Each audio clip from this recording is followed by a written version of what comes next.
Ustadz, bagaimana Nabi Ayub bisa sembuh dari penyakit yang pernah dideritanya? Jawabannya, Allah sembuhkan, sembuh. Baik, ayah Anda sedang sakit, ya, ginjal stadium 5 sehingga dokter memvonis harus cuci darah 2 kali seminggu seumur hidup. Semoga Ustadz, ya kita doakan semoga Allah berikan kesembuhan terbaik, semoga Allah berikan segala kemuliaan dan diberikan segala hikmah di balik penyakit. Pertama begini, sakit itu ujian. Ada salah seorang ibu sakit. Ini persis mirip-mirip, bahkan lebih parah daripada ini. Kemudian saat sakit itu terlihat pesimis, putus asa, kok saya gitu kan, sebagainya. Jadi diundanglah saya datang, ngobrol. Saya bilang, Bu, berbahagialah ibu yang dipilih, bukan orang lain. Kok bisa Ustaz? Karena tidak semua sakit itu jadi buruk. Tidak semua sakit itu tanda dari keburukan. Maksudnya Ustaz, bukankah Nabi Ayub itu sakit? Bahkan lebih parah penyakitnya daripada ibu. Nabi Ayub salah apa sama Allah sampai sakit? Nabi Ayub punya dosa apa? Jadi tidak semua sakit melekat dengan dosa. Ada sebagian sakit itu bagian dari dosa. Sehingga dipaksa kita menyebut nama Allah. Ya, makanya orang sakit itu banyak kemungkinan diampuni dosanya oleh Allah. Karena saat sakit banyak ibadah, banyak istighfar. Maka saya katakan pertama, Bu, berbahagialah. Karena bagian dari sakit itu satu wasilah untuk mengampuni dosa-dosa kita.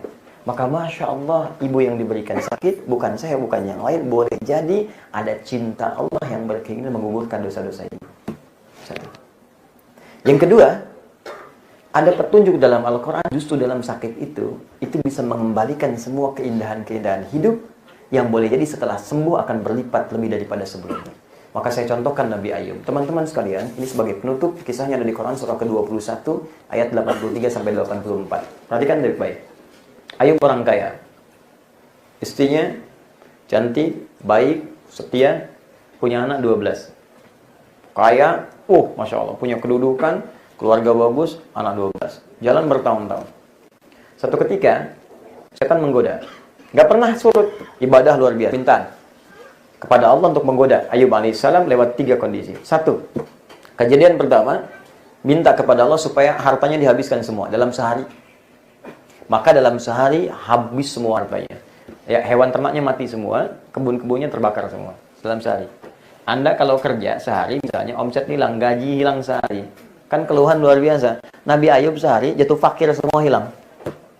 Apakah mengeluh? Tidak. Berkurang ibadah? Tidak, malah makin nambah. Makin penasaran setan, minta lagi kepada Allah. Tapi di sini nanti ada hikmah di ujung, di akhirnya. Maka diuji dengan yang kedua. Apa ujian keduanya? Anaknya semua meninggal. 12 orang meninggal seketika. Ada satu sakit kita gelisah. Nabi Ayub meninggal semuanya. 12 orang meninggal.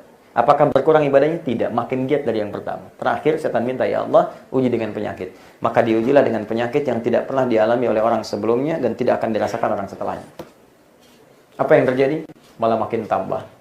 Istrinya pernah berkata begini, kalau dalam bahasa kita, papa kan Nabi. Berdoalah minta. Kalau papa berdoa, setidaknya disembuhkan. Apa jawab Ayub? Perhatikan kesolehan Ayub. Berapa lama kita sehat, kita senang, kita kaya, kita bahagia? 20 tahun. Ada yang menyebutkan 70. Berapa lama kita diuji dengan penyakit? 7 tahun gitu ya. Baik, nanti sajalah kalau sudah 20 tahun, baru aku minta kepada Allah. Aku malu, dulu kita kaya 20 tahun, sekarang baru fakir 7 tahun sudah mengeluh.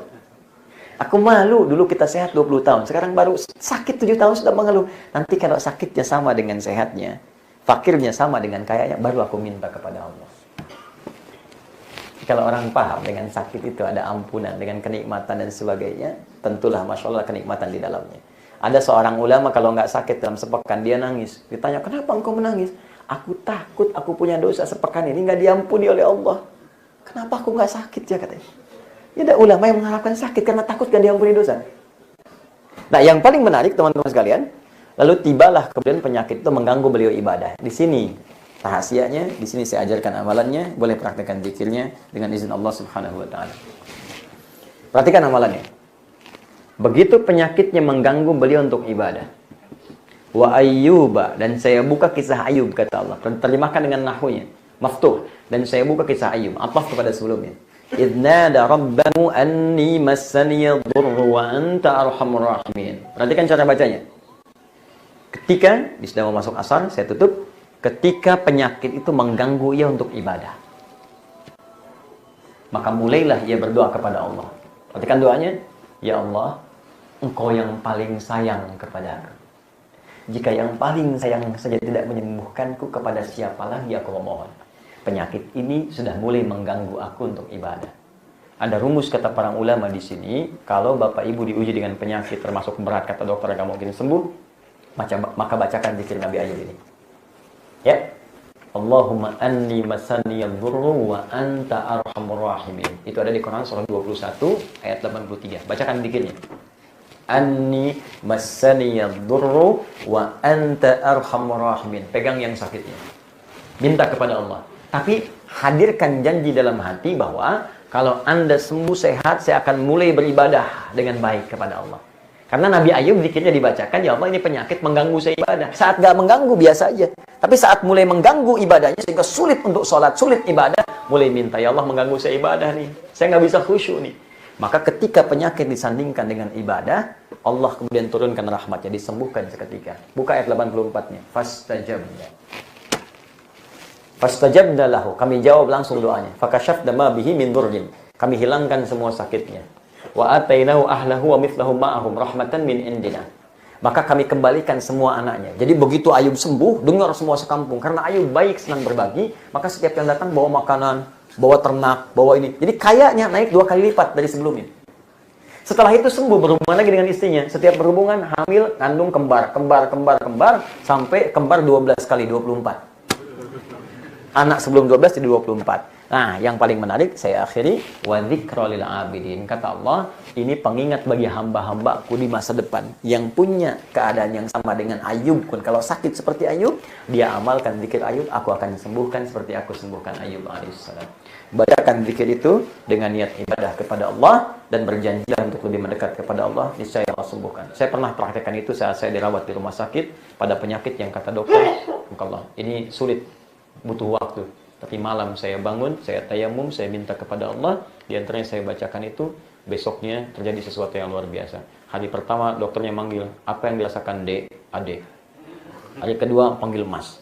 Mas bagaimana perkembangan? Hari ketiga panggil Bapak. Karena tahu saya udah punya anak.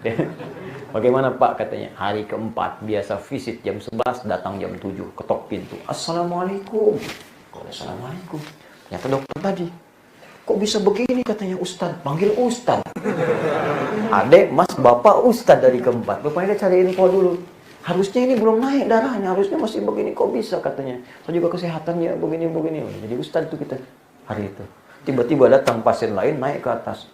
Saya pasiennya Ustaz yang sama dokternya dengan Ustaz. Kenapa Bu? Ini anak saya sulit katanya nggak sembuh-sembuh. Terus kenapa ke sini? Ya saya ketemu dokternya katanya. Suruh ke saya. Ke atas. Saya bilang ya sudah, bacakan saja. Yang baca siapa? Anaknya. Ya bukan ibu anaknya. Itulah anak saya susah Pak. Ya silahkan aja kalau mau sampai berapa lama di sini. Bacakan. Tiba kemudian saya akhiri datang lagi satu orang. Tetangga. Ustaz. Ya Pak. Ini mohon. Kasih kertas. Ini apa Pak? Itu di kertas tuh anak saya 2 orang perempuan. Besok mau ujian. Maksudnya apa? Ustaz kan sakit. Doa orang sakit cepat dijawab. Tolong doakan anak saya.